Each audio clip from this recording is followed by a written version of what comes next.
প্রত্যেক ওয়েলকাম। শুরু করছি আজকের সেশন। তো প্রথম প্রশ্ন দেখো, আইহোল বিষ্ণু মন্দির কোন যুগের স্থাপত্য নিদর্শন?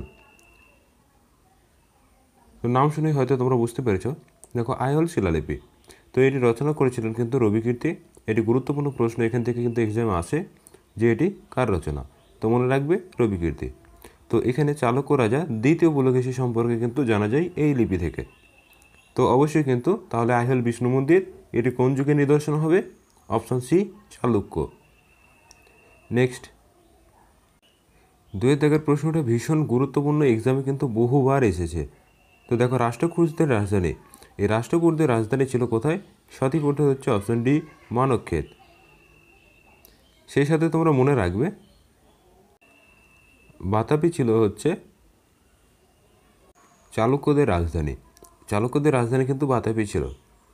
এবং পল্লবদের রাজধানী ছিল হচ্ছে কাঞ্চি বা কাঞ্চিপুরম। এই 3টে প্রশ্ন কিন্তু অবশ্যই দেখে রাখবে, 3টেই কিন্তু ভীষণ গুরুত্বপূর্ণ। নেক্সট দেখো, গুরুত্বপূর্ণ প্রশ্ন আজকের মক টেস্ট পর্বে যে কটি প্রশ্ন রয়েছে কিন্তু অত্যাধিক পরিমাণে কিন্তু ভীষণ গুরুত্বপূর্ণ রয়েছে। দেখো, কৈলাস মন্দির ও এলিফ্যান্টা গুহা কোন রাজাদের আমলে তৈরি হয়েছিল? তো এটি নির্মিত হয়েছিল অপশন ডি, রাষ্ট্রকূটদের আমলে। নেক্সট,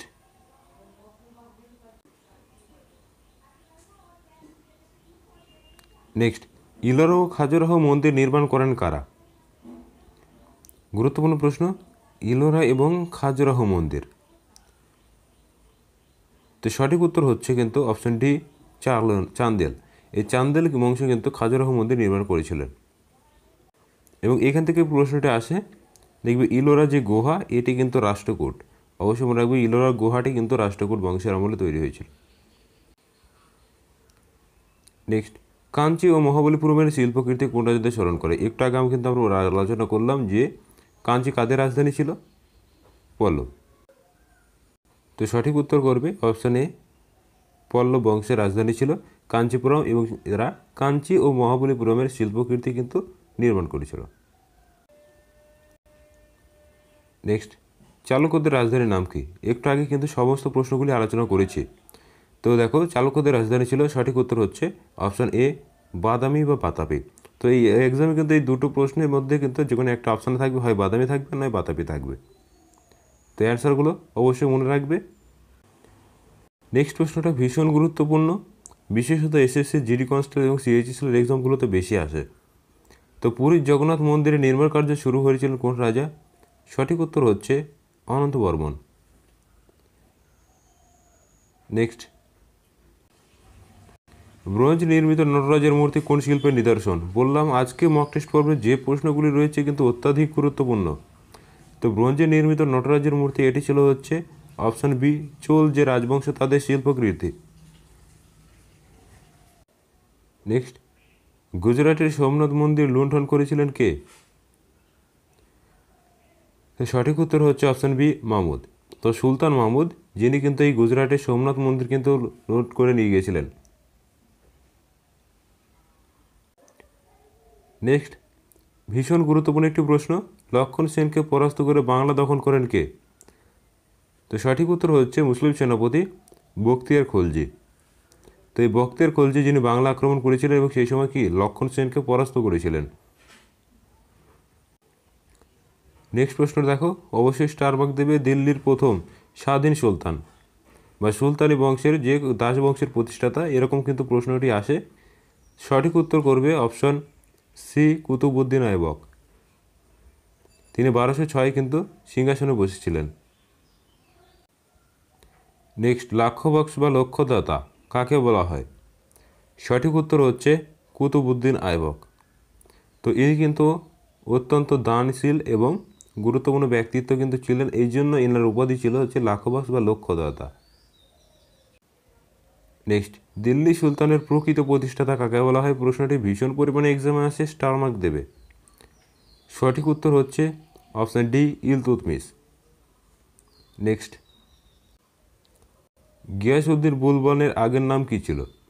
তো গিয়াসউদ্দিন বুলবন এর আগের নাম বা পুরো নাম এটি হচ্ছে সঠিক উত্তর বাহাউদ্দিন। এবং এক্সামে একটি প্রশ্ন আসে এই গিয়াসউদ্দিন বলবনেরই প্রকৃত নাম কী ছিল, তো সেক্ষেত্রে অ্যান্সার করবে কিন্তু উলুগ খাঁ।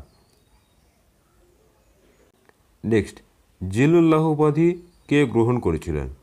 জিলুল্লাহ অর্থাৎ ঈশ্বরের ছায়া, এই উপাধিটি গ্রহণ করেছিলেন অপশন ডি গিয়াসউদ্দিন বলবন। তিনি কিন্তু নিজেকে ঐশ্বরিক ক্ষমতার অধিপতি মনে করতেন, তাই তিনি এই উপাধি ধারণ করেছিলেন। নেক্সট দেখো, খুবই বেসিক প্রশ্ন কিন্তু এক্সামে বহুবার এসেছে। বাজার বা মূল্য নিয়ন্ত্রণ নীতি কে চালু করেছিলেন? সঠিক উত্তর হচ্ছে অপশন ডি আলাউদ্দিন খলজি। এক্সামে কিন্তু এখান থেকে অপর একটি প্রশ্ন আসে, তোমরা দেখবে যে মূল্য নিয়ন্ত্রণ ব্যবস্থা বা রেশনিং প্রথা, তো এই দুটোও কিন্তু চালু করেছিলেন কে? আলাউদ্দিন খলজি। নেক্সট, আলাউদ্দিন খলজির মৃত্যুর পর দিল্লির সিংহাসনে কে বসেন? তো খলজির পর কিন্তু আমরা দেখেছিলাম যে তুগলক বংশ এসেছিল, তো তুগলক বংশের প্রতিষ্ঠাতাকে গিয়াসউদ্দিন তুগলক। অপশান বি করবে সঠিক উত্তর। নেক্সট দেখো, মোহাম্মদ বিন তুগলকের প্রকৃত নাম কি? প্রশ্নটি গুরুত্বপূর্ণ, স্টার মার্ক দেবে। মোহাম্মদ বিন তুগলকের প্রকৃত নাম ছিল, সঠিক উত্তর option A Juna Khan. Next দেখো, মোহাম্মদ বিন তুগলক দিল্লি থেকে তার রাজধানী কোথায় স্থানান্তরিত করেছিলেন? ভীষণ গুরুত্বপূর্ণ প্রশ্ন, বহুবার এক্সামে এসেছে। তো সঠিক উত্তর হচ্ছে অপশান ডি দেবগিরি। তিনি দেবগিরিতে কিন্তু তার রাজধানী স্থানান্তরিত করেছিলেন। নেক্সট, দিল্লিতে সৈয়দ বংশের যে প্রতিষ্ঠাতা তিনি কে ছিলেন বা প্রতিষ্ঠা কে করেছিলেন? সঠিক উত্তর হচ্ছে অপশান বি খিজির খান। নেক্সট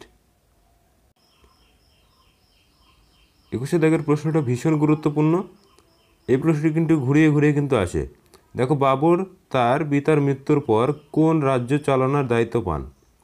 তো এটি হচ্ছে সঠিক উত্তর অপশান সি ফরগনা। এবং প্রশ্নটি এরকমও এসেছে, বাবর সিংহাসনে বসার পর তিনি সর্বপ্রথম কোন প্রদেশের বা কোন রাজ্য চালানোর কিন্তু অধিকার পেয়েছিলেন? তো সঠিক উত্তর সেক্ষেত্রে হবে কিন্তু ফরগনা। নেক্সট, শেরশাহের প্রকৃত নাম কি? তো বিগত মক টেস্ট পর্বে কিন্তু আমরা আলোচনা করেছি, সঠিক উত্তর হচ্ছে ফরিদ খাঁ। নেক্সট দেখো, কোন দুর্গ অবরোধকালে শেরশাহের মৃত্যু হয়?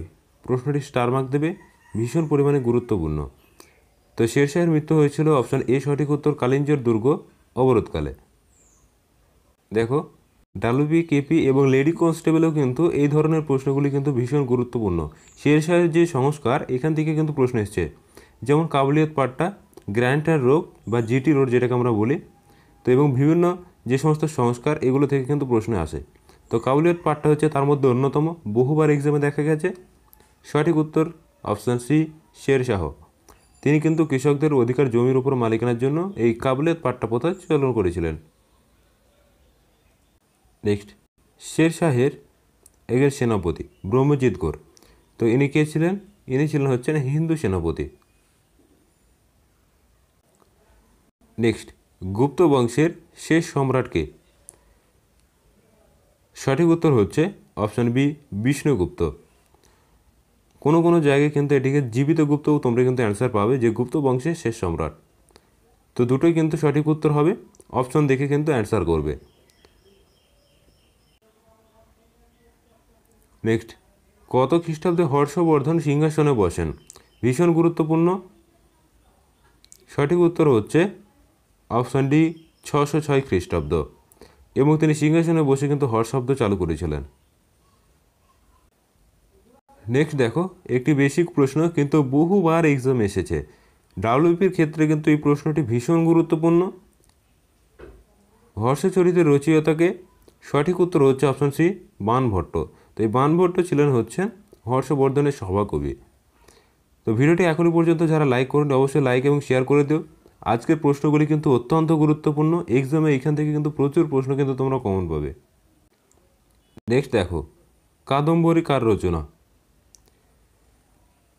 তো কাদম্বরী একটি গুরুত্বপূর্ণ রচনা, তো এটি রচনা হচ্ছে অপশান বি বাণভট্ট। নেক্সট, হর্ষবর্ধনের আমলে কোন চীনা পরিব্রাজক ভারতে আসেন? ভীষণ গুরুত্বপূর্ণ প্রশ্ন, এই পরিব্রাজকগুলো এখান থেকে কিন্তু প্রশ্ন কিন্তু তোমরা একটি অপশন দেখতে পাবে। তো হর্ষবর্ধন আমলে কোন চীনা পর্যটক ভারতে আসেন? সঠিক উত্তর হচ্ছে হিউয়েন সাং। নেক্সট আমরা অপর পর্যটকগুলো দেখে নেব। ফাহিয়েন, ইনি এসেছিলেন দ্বিতীয় চন্দ্রগুপ্তর আমলে, এবং সি ইউকি হচ্ছে এই হিউয়েন সাংয়ের একটি গুরুত্বপূর্ণ গ্রন্থ। দেখো তার পরের প্রশ্নটি কিন্তু দেওয়া হয়েছে, হিউয়েন সাং রচিত গ্রন্থটির নাম কি? তো সঠিক উত্তর হচ্ছে সি ইউকি। নেক্সট দেখো, গৌড় বা বাংলাদেশের প্রথম ঐতিহাসিক ব্যক্তিত্ব কে ছিলেন? তো সঠিক উত্তর হচ্ছে অপশন ডি, শশাঙ্ক, যাকে বাংলার সার্বভৌম নরপতি বলা হয়। নেক্সট প্রশ্নটি প্রত্যেকে স্টার মার্ক দেবে, বহুবার এক্সামে এসেছে। একটা সময় কিন্তু এই প্রশ্নগুলি অত্যন্ত গুরুত্বপূর্ণ ছিল, কিন্তু এগুলি কিন্তু দেখো বিগত বছরে যেহেতু প্রশ্ন, তো এক্সামে কিন্তু তুলে আসে। শশাঙ্কের রাজধানীর নাম কি? সঠিক উত্তর অপশন সি, কর্ণ সুবর্ণ। নেক্সট দেখো, পাল বংশের প্রথম রাজা। প্রথম রাজা বলতে আমরা প্রতিষ্ঠাতা হিসাবে জানি, তো এক্সামে কিন্তু 2019-এর যে ডাব্লিউবি মেন এক্সাম হয়েছিল, তো সেখানে কিন্তু এসেছিল যে পাল বংশের প্রতিষ্ঠাতাকে। তো সঠিক উত্তর অপশন ডি, গোপাল। তো এনাকে কিন্তু বাংলার সর্বপ্রথম নির্বাচিত রাজা কিন্তু বলা হয়। তো প্রশ্ন এখান থেকেই আসে যে বাংলার সর্বপ্রথম নির্বাচিত রাজা কে ছিলেন? তো পাল বংশের রাজা গোপাল। তো এই প্রশ্নটি কিন্তু অত্যাধিক গুরুত্বপূর্ণ, কেননা দেখো 750 খ্রিস্টাব্দে কিন্তু বাংলার যে অরাজকতার সময়ে এই গোপালই কিন্তু একমাত্র নির্ভরযোগ্য রাজা ছিল। তো অবশ্যই মনে রাখবে। নেক্সট পাল বংশের শ্রেষ্ঠ রাজা কে ছিলেন? সঠিক উত্তর হচ্ছে দেবপাল। দেবপাল কিন্তু পাল বংশের শ্রেষ্ঠ রাজা ছিলেন। নেক্সট প্রশ্নটা স্টার মার্ক দেবে, এক্সামে তোমাদের জন্য কিন্তু ভীষণ গুরুত্বপূর্ণ। পরমেশ্বর পরম ভট্টারক মহারাজাধিরাজ এই উপাধি কে ধারণ করেছিলেন? সঠিক উত্তর হচ্ছে ধর্মপাল। ইনি কিন্তু এই পরমেশ্বর পরম ভট্টারক মহারাজাধিরাজ উপাধি ধারণ করেছিলেন। নেক্সট, বিশ্বের সর্বাপেক্ষা প্রাচীন বিশ্ববিদ্যালয় কোনটি? তো সঠিক উত্তর হচ্ছে অপশন এ, তক্ষশিলা। তো যেটি কিন্তু গান্ধারে অবস্থিত ছিল, বর্তমান পাকিস্তানের অন্তর্গত। নেক্সট প্রশ্নটা ভীষণ গুরুত্বপূর্ণ, প্রত্যেকে স্টার মার্ক দেবে। বাংলায় যে কৌলিন্য প্রথা, তোমরা দেখেছ যে কৌলিন্য প্রথা অর্থাৎ পুত্র বা কন্যা সন্তান হলে দেখবে সেটা কি করা হতো, যে গঙ্গার জলে বিসর্জন দেওয়া হতো। তো এই নিষ্ঠুর প্রথা কিন্তু চালু করেছিলেন কে? সঠিক উত্তর option A, Ballal Sen. Next, Vikramashila Mahavihara, তো এটি কার আদেশে নির্মিত হয়েছিল? সঠিক উত্তর হচ্ছে পাল বংশের রাজা ধর্মপাল। নেক্সট দেখো, সোমপুরে অদন্তপুরে মহাবিহারগুলি কে নির্মাণ করেছিলেন? তো সঠিক উত্তর হচ্ছে, দেখো এখানে অপশনগুলোর মধ্যে একটু ভুল রয়েছে, তো অ্যান্সার করবে হচ্ছে গোপাল। তো অদন্তপুরে সোমপুরে এই বিহারগুলি নির্মাতা হচ্ছে গোপাল। তো এই ছিল আজকের গুরুত্বপূর্ণ প্রশ্নোত্তর। আমরা কিন্তু টপ 40 অর্থাৎ 40টি প্রশ্ন কিন্তু কভার করলাম। তো ভিডিওটি ভালো লাগলে অবশ্যই বন্ধুর মাঝে শেয়ার করবে, এবং যারা চ্যানেলে নতুন অবশ্যই চ্যানেলটিকে সাবস্ক্রাইব করবে। আমরা আপকামিং ডাব্লিউবি কেপি এবং পিএসসি ক্লার্কশিপকে টার্গেট রেখে প্রত্যেক দিন কিন্তু আমাদের চ্যানেলে মক টেস্ট পর্ব চলছে। তো অবশ্যই ক্লাসগুলি নিয়মিত করতে থাকো। যারা বিগত মক টেস্ট পর্বগুলি এখনও দেখোনি অবশ্যই দেখে নেবে। এক্সামে কিন্তু এখান থেকে প্রচুর প্রশ্ন তোমরা কমন পাবে, এটুকু বলে রাখি।